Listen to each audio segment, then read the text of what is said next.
warahmatullahi wabarakatuh. Halo semuanya, perkenalkan nama saya Alia Jenny Firmansyah dengan NIM 1107622228. Saya mahasiswa di Universitas Negeri Jakarta, Program Studi Pendidikan Guru Sekolah Dasar. Hari ini saya akan membuat video pembelajaran untuk kelas 4 SD mata pelajaran Bahasa Indonesia bab 4 meliuk dan menerjang dengan topik ide pokok dan juga ide pendukung untuk memenuhi tugas akhir mata kuliah Inovasi Pembelajaran Bahasa Indonesia yang diampu oleh dosen Bu Gustiarmi MPD dan Bu Anggi Apriliani MPD. Selamat menyaksikan. Assalamualaikum warahmatullahi wabarakatuh. Halo anak-anak semuanya. Gimana nih kabarnya hari ini? Baik Ibu. Alhamdulillah luar biasa. Allahu Akbar. Baik, sebelum mulai pembelajaran hari ini kita berdoa dulu ya seperti biasa. Boleh, siapa yang mau pimpin doa? Ketua kelas Ibu. Boleh, ayo kita berdoa. Berdoa dimulai. Berdoa selesai. Oke, Ibu akan absen dulu ya. Yang Ibu panggil namanya jangan lupa bilang hadir. Oke. Aliana. Hadir Ibu. Aliando. Hadir Ibu. Alian. Nggak masuk Ibu. Zabrina. Hadir. Baik, sudah semua ya. Baik, Ibu punya pertanyaan nih.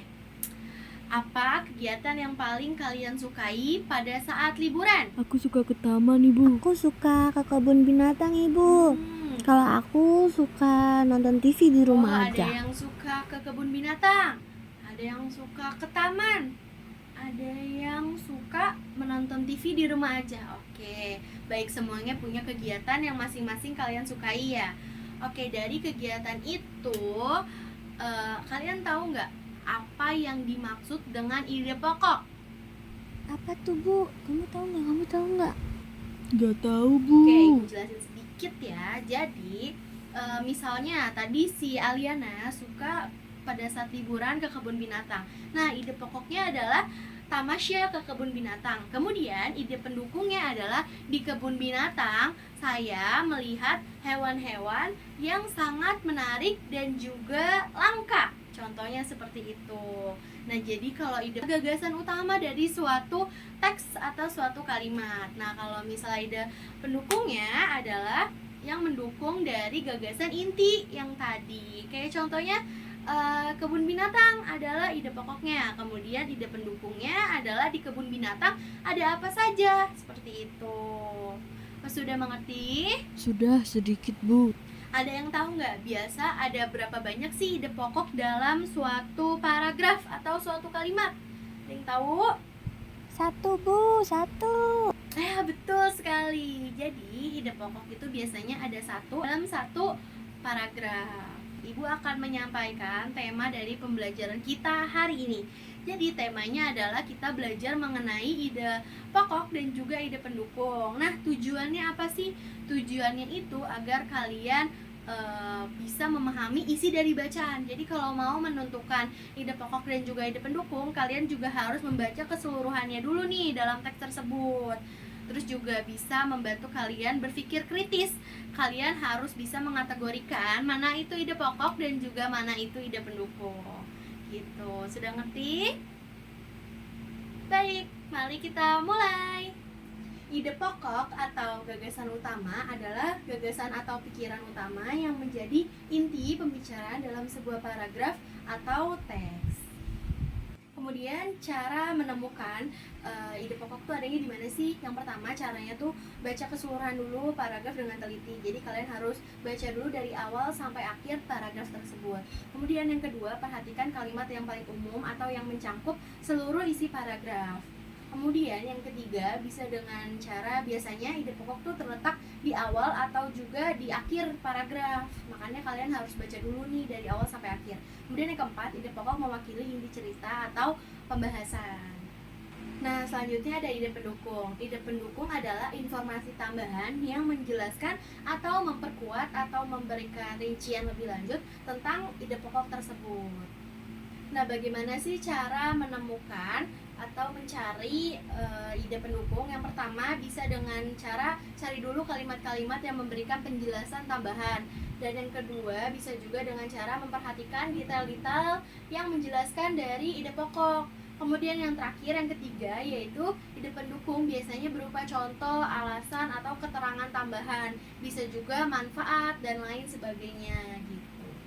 Nah, contohnya apa sih Bu? Di sini bisa dilihat ada gambar burung merpati. Ide pokoknya adalah bisa dengan burung merpati atau keberagaman burung merpati, itu bisa. Kemudian ide pendukungnya misalnya burung merpati memakan biji-bijian seperti jagung, beras, dan masih banyak lagi. Itu sudah termasuk ke dalam contoh. Selanjutnya, Ibu akan menayangkan sebuah teks yang berjudul Dikenal dengan Menari. Boleh nih, Ibu minta salah satu untuk membaca teks tersebut. Saya, Bu. Dikenal karena menari. Indonesia memiliki banyak sekali budaya. Khususnya tarian-tarian itu menjadi ciri khas suatu daerah. Berikut ini dihimpun 5 desa yang terkenal dengan ciri khas tarian dan para penarinya. Desa pertama adalah Desa Olesari di Banyuwangi, Jawa Timur, yang terkenal dengan tari seblang. Baik, terima kasih Adrian sudah membacakan teksnya. Selanjutnya Ibu akan bertanya mengenai isi dalam teks tersebut. Yang pertama, sebutkan ide pokok dari teks tersebut. Ada yang bisa menjawab? Ide pokoknya apa? Mengenal keberagaman budaya Indonesia, Bu, terutama tarian tradisional. Ya, betul. Kemudian pertanyaan kedua, sebutkan ide pendukung dari teks tersebut. Apa saja? Ayo, ide pendukungnya. Desa Cempaka. Desa Olesari, Bu. Kemudian pertanyaan yang ketiga, sebutkan nama-nama desa yang diceritakan dan juga nama tariannya masing-masing. Apa saja? Ayo. Desa Ya, Olesari, terus. tari bajak sawah. Ya. Desa Cempaka, tari Ya, baris. betul sekali. Tepuk tangan. Kemudian ada yang tahu nggak? Tadi kan sudah dibacakan nih, ada berapa banyak sih jumlah tarian dalam teks tersebut? 3, Ibu. Betul. Pertanyaan terakhir, tarian apa sih yang menggambarkan seorang putri di taman bunga? Ayo, tarian apa? Ada yang tahu nggak? Tari Serimpi, Bu, dari Sitaraja. Betul sekali. Berarti semuanya menyimak ya teks yang sudah dibacakan oleh Aliana tadi. Selanjutnya Ibu akan membagikan lembar kerja peserta didik. Nah, semuanya diisi ya, jangan menyontek. Ayo dikerjakan menurut pemahaman kalian masing-masing. Ini untuk Aliana, ini untuk Zabina. Iya ya, sabar-sabar, semuanya kebagian. Semuanya kebagian. Ini untuk untuk ini. Oke, Ibu akan menjelaskan nih mengenai lembar kerja yang udah kalian pegang. Bagaimana sih cara pengerjaannya? Nih bisa dilihat cara pengerjaan itu gampang sekali. Kalian cukup mengisi ide pokok dan juga ide pendukung sesuai dengan teks yang sudah disediakan oleh Ibu. Sudah ngerti belum? Sudah, oke. Selamat mengerjakan. Bagaimana anak-anak? Sudah selesai semua belum? Sudah, Bu. Sudah? Bu. Oke. Ini boleh dikumpul. Oke. Mana lagi yang lain? Ya. Oke, sudah semua ya. Baik, selanjutnya kita akan membuat kelompok. Bagaimana cara membuatnya? Ibu akan membacakan absen dari 1 sampai 5, kemudian 6 sampai 10, selanjutnya gitu. Jadi satu kelompok isinya 5 orang gitu. Kemudian dalam satu kelompok ini ada yang menjadi ketua kelompok, ada yang menjadi sekretaris, dan yang lainnya menjadi anggota. Oke, Ibu akan bacakan dulu ya. Yang pertama ada Afrina, Alinza, Alama, Bani, dan Bayu. Oke, untuk nama-nama yang sudah Ibu sebutkan bisa duduk sesuai kelompoknya masing-masing. Ini kelompok 1, di situ kelompok 2, di sebelah sini kelompok 3, dan di belakang kelompok 4 dan kelompok selanjutnya. Oke. Ayo Ibu tunggu. Sudah duduk ke dalam kelompoknya masing-masing? Sudah ada yang menjadi ketua kelompok? Boleh yang menjadi ketua kelompok angkat tangan. Saya, Bu. Yang jadi sekretaris. Saya Ibu. Ya, oke, sudah semua ya. Boleh, sekarang Ibu akan membagikan lembar kerja peserta didik yang secara berkelompok. Kalian kerjainnya secara berkelompok ya. Nih kelompok 1. Nih kelompok 2. Nih kelompok 3. Oke. Semuanya sudah dapat kan? Sebelum mengerjakan, Ibu akan menjelaskan dulu terkait cara pengerjaannya. Nah, bisa lihat di sebelah sini. Jadi, untuk teks 1, teks 2, teks 3, teks 4, dan teks 5 itu untuk kelompok yang berbeda gitu. Jadi, untuk kelompok 1, kelompok 2, kelompok 3, kelompok 4, dan kelompok 5 di dalamnya kan ada teks. Nah, teksnya itu berbeda-beda. Jadi, contohnya di kelompok 2 ini. Nah, di kelompok 2 ini tentang kebersihan sekolah gitu judulnya. Jadi kalian harus menentukan mana ide pokoknya, mana juga ide pendukungnya. Bisa dikerjakan, kalian isi sesuai kolom yang sudah disediakan gitu. Ada yang ingin bertanya terkait cara mengisinya atau cara pengerjaannya? Boleh angkat tangan. Ada yang ingin bertanya? Sudah jelas semua? Oke, karena sudah jelas semua, selamat mengerjakan.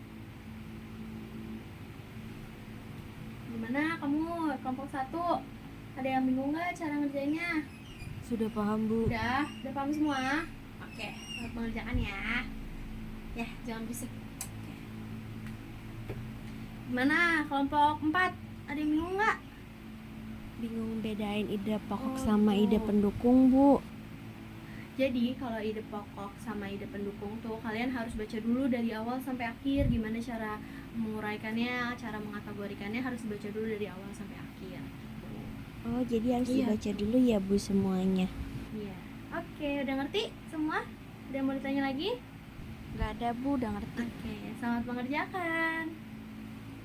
Ada yang mau bertanya nggak cara pengerjaannya? Atau ada yang bingung? Ada yang kesulitan nggak? Udah paham semua? Udah ngerti semua? Udah ngerti, Bu. Karena waktu diskusi sudah selesai semuanya, jadi Ibu minta untuk setiap kelompok dari kelompok 1 sampai dengan kelompok 5 memaparkan hasil diskusi dan pengerjaannya ke depan. Ayo, dari kelompok berapa dulu yang ingin maju? Boleh, angkat tangan. Kelompok berapa? Ya, boleh. Kelompok 3, boleh. Boleh memaparkan hasilnya. Ya, boleh kelompok 3 untuk memaparkan hasilnya. Oke, dari paparan kelompok 3 ada yang ingin bertanya? Ke kelompok 3 boleh, yang ingin bertanya ke kelompok 3. Ada yang ingin bertanya, angkat tangan. Ya. Oh, tidak ada. Baik, kalau tidak ada, kelompok 3 boleh duduk kembali. Baik, kita tepuk tangan dulu untuk kelompok 3. Oke, kelompok selanjutnya siapa yang ingin menampilkan hasil diskusinya? Boleh angkat tangan. Oke, boleh kelompok 4. Silakan. Sudah? Oke, kita tepuk tangan kembali. Baik, karena semua kelompok sudah maju ke depan mempresentasikan hasil diskusi dan pengerjaannya, Ibu akan memberikan penguatan mengenai ide pokok dan juga ide pendukung. Ide pokok adalah ide yang kalimat atau katanya itu yang biasa sering muncul dalam sebuah teks atau paragraf. Kemudian ide pendukung itu yang mendukung ide pokok tersebut gitu. Jadi kalau mau menentukannya itu dengan cara yang tadi Ibu sudah katakan, yaitu kalian harus baca dulu nih dari awal sampai akhir paragraf. Kalian harus baca dulu, kemudian kalian kategorikan mana kata atau kalimat yang sering muncul dalam paragraf tersebut. Itu biasanya menjadi ide pokok. Kemudian ide pendukungnya itu yang mendukung ide yang ada di dalam ide pokok tersebut. Kayak contohnya naik sepeda. Nah, kalau naik sepeda ide pendukungnya apa? Ide pendukungnya ya yang tadi Ibu sudah katakan ya. Kayak misalnya Budi sering naik sepeda bersama ayahnya setiap sore. Itu termasuk ide pendukung. Nah, ide pokoknya itu adalah bermain sepeda atau naik sepeda gitu. Ada yang ingin bertanya mengenai materi atau pembelajaran yang sudah kita laksanakan hari ini? Boleh yang ingin bertanya angkat tangan? Oke, sudah paham semua ya? Karena tidak ada yang bertanya, Ibu akan menyimpulkan pembelajaran pada hari ini. Hari ini kita belajar tentang apa? Ide pokok dan ide pendukung, Bu. Ya, betul. Jadi ide pokok itu apa tadi? Inti dari paragraf, Bu. Ya, ide pendukung apa? Kalimat yang mendukung ide pokok, Bu. Gimana cara nentuin ide pokok dan juga ide pendukung? Harus dibaca dulu, Bu, Ya, semuanya. betul. Kita harus baca dulu ya dari awal sampai dengan akhir teks atau paragraf tersebut. Baik, karena sekarang sudah pada paham mengenai ide pokok dan juga ide pendukung dan waktunya juga sudah habis, Ibu akan menutup pembelajaran pada hari ini. Sebelum Ibu tutup, ada yang masih ingin bertanya? Sudah? Sudah cukup semua? Baik, kalau sudah cukup, boleh Saya, siapa Bu. yang ingin mimpin doa? Ya? Oke, berdoa dimulai. Berdoa selesai. Oke, Ibu akhiri pembelajaran pada hari ini. Kurang lebihnya mohon maaf. Wassalamualaikum warahmatullahi wabarakatuh.